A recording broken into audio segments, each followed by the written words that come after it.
सुखदेव जी महाराज वर्णन करते हैं, राजन परीक्षित, इंद्रप्रस्थ से द्वारकाधीश भगवान के लिए पत्र आया, बुलावा आया, और जब बुलाने के लिए पत्र आया तो द्वारकाधीश इंद्रप्रस्थ जाते हैं। इंद्रप्रस्थ में जब गए तो पांडवों ने स्वागत किया, युधिष्ठिर जी महाराज ने बढ़िया सुंदर सम्मान किया और सम्मान के साथ में बिठाया और बातें करने लगे। द्वारकाधीश भगवान कहने लगे, भैया मुझे क्यों बुलाया? युधिष्ठिर जी महाराज कहने लगे, कृतुराजेन गोविंद राजसूयेन पावनी यक्षे विभूतेर भवतस् तत्संपादयन प्रभु। युधिष्ठिर जी महाराज कहने लगे, द्वारकाधीश हम राजसूय यज्ञ करना चाहते हैं। भगवान श्री कृष्ण कहने लगे, भैया राजसूय यज्ञ तो वही कर सकता है जिसके अधीन सब लोग होते हैं, सारे राजा उसके अधीन होते हैं। यज्ञ का भी अलग अलग महाराज स्वरूप होता है। राजसूय यज्ञ, अश्वमेध यज्ञ, वाजपेयी यज्ञ, बृहस्पति यज्ञ, अलग अलग यज्ञ के अलग अलग नियम हैं। यज्ञ भी कई प्रकार के होते हैं। राजसूय यज्ञ में आप सब लोग जिसको बुलाएंगे, आदर से वो आपके अधीन होकर के ही काम करेगा, और किसी ने यदि विरोध कर दिया तो वही यज्ञ पुनः फिर महाराज प्रारंभ करना होता है। अब सभी लोगों को अपने बस करिए, अधीन करिए।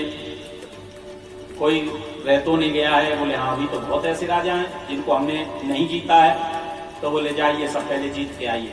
नकुल सहदेव को महाराज भेजा, कहीं अर्जुन को, कहीं भीम को, चारों तरफ विजय प्राप्त करके आए। लवणासुर आदि मथुरा में भी महाराज था, उसको भी मार करके विजय प्राप्त करके लौटे। पूर्व पश्चिम उत्तर दक्षिण चारों तरफ कोई भी ऐसा राजा नहीं रहा। युधिष्ठिर जी कहने लगे, द्वारकाधीश अब हम राजसूय के अधिकारी हो गए हैं। बोले अभी नहीं, अभी एक राजा और रह गया। कौन? मगध देश का राजा जरासंध। अभी उस पर हमने विजय प्राप्त नहीं की है। वो कभी भी आकर के और विरोध कर देगा, युद्ध करने लग जाएगा। बोले उसको जीतने कौन जाएगा? द्वारकाधीश कहने लगे, भैया उसके लिए तो जिम्मेदारी मेरे ऊपर छोड़ दो। मैं भीम को और अर्जुन को लेकर के जाता हूं और उससे जीत करके आता हूं। ठीक, गए, ब्राह्मण रूप धारण करके पहुंच गए जरासंध के यहाँ। जो ही जरासंध ने देखा ब्राह्मण मेरे यहाँ आए हैं, तो आकर के सम्मान करने लगा, प्रणाम करने लगा। ब्राह्मण का सम्मान करना है ना, जब से जीत के गया है। कहने लगा, आपको क्या चाहिए? भगवान ने कह दिया, युद्धम नो देहि राजेंद्र द्वंद्व से यदि मन्यसे। यदि हमारी इच्छा से देना चाहता है तो हमसे युद्ध कर। जरासंध के एकदम कान खड़े हो गए। कौन हो तुम? ब्राह्मण तो नहीं हो सकते हो, क्योंकि ब्राह्मण कभी लड़ाई झगड़ा नहीं चाहता है, कभी लड़ाई नहीं चाहता, युद्ध नहीं चाहता। कौन हो तुम? द्वारकाधीश मुस्कुरा से कहते हैं, असौद्र कोदरः पार्थ तस्य भ्राता अर्जुनो हयम्। द्वारकाधीश कहने लगे, तू ठीक कह रहा है, मैं ब्राह्मण नहीं हूं। ये जो बगल में है ना, ये ब्रकोदर भीम है, और इधर जो बगल में है ये अर्जुन है। पार्थ तस्य भ्राता अर्जुनो हयम् अनयोर्मातुलेयम् मां कृष्णं जानीहि ते रिपुम्। ये अर्जुन है, ये भीम है, और मैं तुम्हारा पुराना शत्रु द्वारकाधीश श्री कृष्ण। हम मामा फूफी के भाई भाई हैं। जो ही द्वारकाधीश भगवान का परिचय जरासंध को मिला, एकदम आग बबूला हो गया। क्या भगोड़ा तू? बोले हाँ। बोले अभी जीवित है? मैंने तो पर्वत में आग लगा दी थी, पर पता नहीं कैसे तू जीवित रह गया। तुझसे तो मैं लड़ूंगा नहीं, क्योंकि तू तो भगोड़ा है, कायर है, एक बार रण छोड़ करके भाग चुका है पीठ दिखा करके। अर्जुनो न भवेद योद्धा, अर्जुन मेरे समान योद्धा नहीं है, इसलिए कहती है अर्जुन से मैं युद्ध नहीं कर सकता। हाँ, भीमस्तुल्य बलो मम, भीम मेरे समान बलवान है। जरासंध जानता है कि भीम बलवान है, क्योंकि ये 4 पहलवान थे, भीम, दुर्योधन, जरासंध और कीचक। ये चारों एक ही अखाड़े के पहलवान थे। एक ही अखाड़े में मल्ल युद्ध महाराज ये सीख करके भगवान शंकर के पास में गए कैलाश पर्वत पर आशीर्वाद लेने के लिए। भगवान शंकर से आशीर्वाद लेकर के नीचे आ गए और नीचे आकर के कहने लगे भैया हम आशीर्वाद तो ले आए, लेकिन हमने ये तो पूछा ही नहीं कि हमारी मृत्यु कैसे होगी, कब होगी। बोले तो कोई बात नहीं, अब जाकर के पूछ लेते हैं। अब चारों पहलवान जाने लग गए। भीम थोड़े से स्वभाव से आलसी रहे हैं। भीम ने कहा भैया तुम तीनों चले जाओ, मैं तो अभी यहीं बैठ करके प्रतीक्षा कर रहा हूं, मेरी भी पूछा ना। तो भीम तो नीचे बैठे रह गए, वो तीनों पहलवान जाकर के कैलाश पर्वत पर ऊपर पहुंचे। बोले बाबा थे नहीं, पार्वती मैया मिली, प्रणाम करके कहने लगे मैया बाबा कहाँ है। बोले बाबा तो चले गए। क्यों, क्या काम है। तीनों पहलवान कहने लगे हम आए थे पहले प्रणाम करने के लिए, आशीर्वाद लेके गए थे, तो लेकिन हमने ये नहीं पूछा कि हमारी मृत्यु कैसे होगी। ये कहना चाहते थे, लेकिन मुंह से निकल गया कि हमारी मृत्यु किसके द्वारा होगी, ये बोल गए। पार्वती मैया ने कहा पहले तो तुम 4 आए थे। बोले हाँ। बोले एक कहाँ है कि बोले नीचे रह गया। बोले जो नीचे रह गया ना उसी के द्वारा तुम्हारी तीनों की मृत्यु होगी। उसी दिन से और तीनों भीम से विरोध करने लगे। कीचक को भी भीम ने मारा, दुर्योधन को भी भीम ने मारा, और आज जरासंध का नंबर आ गया। युद्ध होने लगा। और ऐसा नीति का युद्ध होता है कि दिन में और सूर्योदय पर युद्ध शुरू हो जाता है और सायंकालीन रात्रि में विश्राम महाराज हो जाता है। 27 दिन पर्यंत युद्ध हुआ है। एवं तयोर महाराज युद्ध तो 27 दिनानि निरगंस्तत्र सुहृदुन्निसितिष्ठतो। 27 दिन भीम की नस नस ढीली कर दी, नस नस। भीम ने द्वारकाधीश से आकर के कहा द्वारकाधीश अब मैं कल यदि युद्ध करने गया तो मैं जीवित नहीं बचूंगा। अब पांडवों में 5 नहीं 4 गिनना कल से। क्या मतलब। बोले कल मुझे जरासंध मार देगा।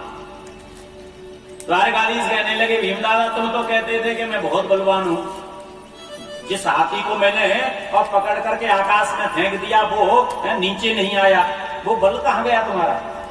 भीम समझ गया, चरण पकड़ लिए, केशव गलती हो गई, अब मैं नहीं जीवित बच सकता हूं। कल यदि मैं युद्ध करने के लिए गया तो भीम जीवित नहीं रहेगा। द्वारकाधीश भगवान समझ गए भीम दादा कल तो जाना पड़ेगा, अब तक तो तुम अपने लिए कर रहे थे, अब मेरे लिए कल युद्ध करना है और युद्ध करो तो मेरी तरफ बस देख लेना। भीम युद्ध करने गए और भगवान की तरफ देख रहे, टकटकी लगाकर। जब भीम भगवान की तरफ देख रहे हैं तो भगवान ने नीचे जमीन से तिनका उठाया और उठा करके 2 भागों में कर दिया। दायां भाग बाएं भाग में फेंक दिया और बाएं भाग दाएं भाग में फेंक दिया। भीम समझ गया 2 भागों में करना है। जंघा पर एक पर पैर रखा और दूसरी जंघा को पकड़ करके मारा, 2 भागों में कर दिया। गोविंदाय नमो नमः। दाएं भाग को बाएं भाग और बाम भाग को दाएं भाग। जब जरासंध पैदा हुआ था तो 2 भागों में पैदा हुआ था, मरा हुआ समझ करके और इसको बाहर फेंकवा दिया। जरा नाम की एक स्त्री आई और मारा, दोनों भागों को जोड़ करके और जियो जियो जियो 3 बार कह दी, सोई जीवित हो गया। जरा के द्वारा संधि करने पर जीवित हुआ है, इसलिए इसका नाम ही जरासंध पड़ गया। 2 भागों में पैदा हुआ था और 2 भागों में ही करके महाराज मृत्यु हो गई। जय जयकार होने लगी, बोली द्वारकाधीश भगवान की जय हो, श्री कृष्णचंद्र भगवान की जय हो। जरासंध को मार करके भीम जरासंध के खजाने में घुस गया और खजाने में से सुंदर सोने का मुकुट लेकर के आया और ला करके भैया युधिष्ठिर से कहा ये मुकुट लगा के तुम गद्दी पर बैठा करो। युधिष्ठिर जी महाराज ने मना कर दिया, ये दुष्ट जरासंध का मुकुट है, फेंक दो इसको, मैं इसको धारण नहीं करूंगा। भीम ने बाहर तो फेंका नहीं, अपने ही खजाने के अंदर डाल दिया। परीक्षित जी महाराज का जब राज्य हुआ तब उन्होंने खजाने की सफाई कराई और उसी में से ये सोने का मुकुट निकला और उसी मुकुट को लगा करके मृगया करने के लिए गया और मृगया करने के लिए गया तो कलयुग बैठ गया। क्यों? क्योंकि ये अनीति का मुकुट।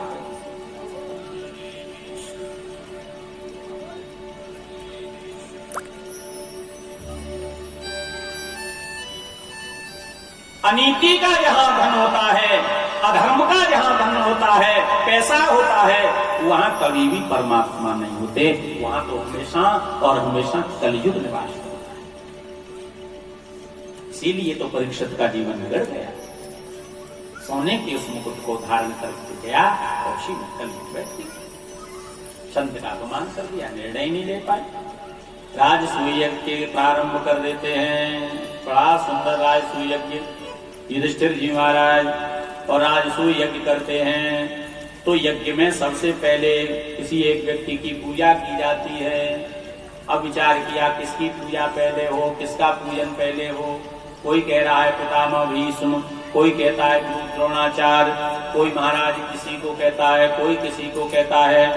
नकुल और सहदेव खड़े होकर के सभा में कहने लगे, जिस सभा में भगवान द्वारिकाधीश बैठे हों, अर्हति अच्युतः श्रेष्ठम भगवान सात्वतम पति, एष वै देवता सर्वा देश काल धनादयः। जहां अच्युत भगवान श्री कृष्ण द्वारिकाधीश बैठे हों, इन्हें छोड़ करके कोई भी पूजा के योग्य नहीं है, कोई सम्मान के योग्य नहीं है। जो ही नकुल और सहदेव ने भगवान का नाम लिया, सोई सब सहमति करने लगे, सब राजी हो गए, हाँ भाई द्वारकाधीश की पूजा की जाए, द्वारकाधीश। लेकिन जहां सज्जन सारे होते हैं वहां एक दुर्जन भी होता है, और जहां सारे दुर्जन ही दुर्जन होते हैं वहां एक सज्जन भी होता है। जैसे लंका में सब दुर्जन ही दुर्जन हैं, दुष्ट ही दुष्ट हैं, राक्षस ही राक्षस हैं, तो वहां एक संत था विभीषण। और यहाँ हस्तिनापुर में सारे संत ही संत हैं, सज्जन ही सज्जन हैं, भक्त ही भक्त हैं, लेकिन वहां भी एक दुष्ट बैठा हुआ है, दमघोष का पुत्र शिशुपाल। खड़े होकर के और कहने लगा, इत्थं निशम्य दमघोष सुता स्वपीठादुत्थाय कृष्ण गुण वर्णन जातमन्यु उच्छेप्य बाहुमिदमाह सदस्य मर्षि शस्त्राभयन भगवते परुषाण्य भीत।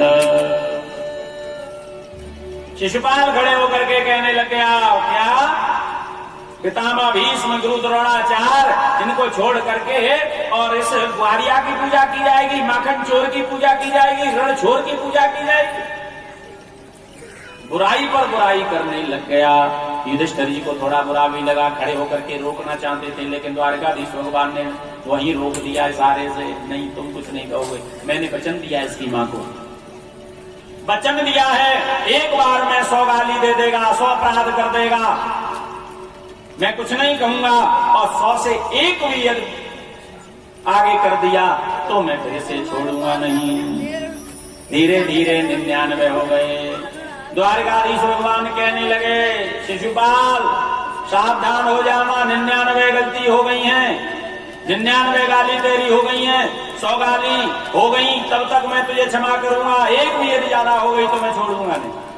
शिशुपाल कहने लगा, ग्वारिया माखन चोर क्या करेगा?